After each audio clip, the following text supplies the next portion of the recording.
મધ્ય ગુજરાતની સૌથી મોટી સયાજી હોસ્પિટલમાં આજે આરોગ્ય વિભાગ ત્રાટક્યું હતું। હોસ્પિટલના દર્દીઓ અને તેમના સગા સંબંધીઓને કેન્ટીનમાંથી ભોજન આપવામાં આવે છે। આ ભોજનમાં ડોહળું પાણી, સડેલા બટાકા અને વાસી શાકભાજીનો ઉપયોગ કરવાની આવતો હોવાની વાત મળતાની સાથે જ આરોગ્ય વિભાગે સેમ્પલ લઈને ટેસ્ટિંગ માટે મોકલ્યા છે અને કેન્ટીન બંધ કરાવ્યું। સયાજી હોસ્પિટલની કેન્ટીનમાં હલકી કક્ષાના નાસ્તા જમવાનું વેચતા હોવાની ફરિયાદથી હોબાળો। આરોગ્ય વિભાગે કેન્ટીન બંધ કરાવી વડોદરા શહેરમાં આવેલી રાજ્ય સરકાર સંચાલિત સયાજી હોસ્પિટલની કેન્ટીનમાં ગંભીર બેદરકારી, સડેલા શાકભાજી તેમજ હલકી કક્ષાનું અનાજ જણાઈ આવતા તાત્કાલિક અસરથી સયાજી હોસ્પિટલની કેન્ટીન બંધ કરવામાં આવી છે। સાથે સાથે આરોગ્ય વિભાગે સેમ્પલ પણ લીધા છે।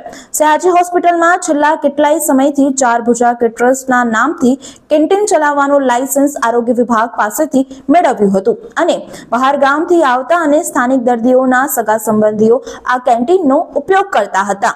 દરમિયાનમાં છેલ્લા કેટલાય દિવસથી કેન્ટીનનું સ્થળાંતર કરવામાં આવ્યું હતું, જ્યાં હલકી કક્ષાનું અનાજ અને શાકભાજીમાંથી નાસ્તા અને જમવાનું બનાવવામાં આવતું હોવાની જાણકારી ભાજપના મહિલા કોર્પોરેટર જાગૃતિબેન કાકાને મળી હતી, જે આધારે આજે તેમણે આરોગ્ય વિભાગની ટીમ સાથે સ્થળ પર ચકાસણી હાથ ધરી હતી।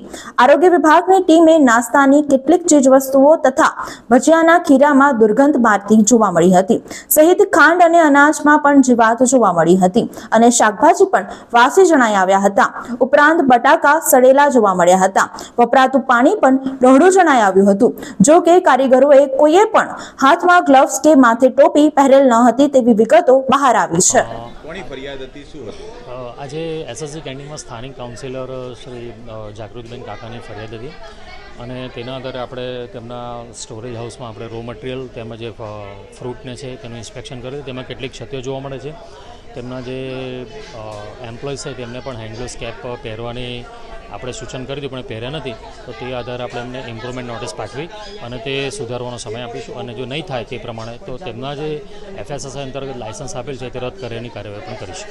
અચ્છા, અહીંયા મોટે ભાગની જગ્યાએ અન્ય સુવિધાઓનો પણ અભાવ છે, પાણી પણ દૂષિત આવી રહ્યું છે, પાણી આ ખુલ્લો છે એ પણ દૂષિત છે, લોટ પણ ખુલ્લો પડ્યો છે, બિલકુલ હાઇજીન પણ નથી જળવાઈ રહ્યું। તે અંતર્ગત આપણે હમણાં 2 દિવસ પહેલાં જ અહીંથી લગભગ એસએસસીની 2 કે 3 કેન્ટીનમાં સર્વેલન્સ લગભગ 25 થી 27 નમૂના લઈ અને લેબોરેટરીથી મોકલેલ છે।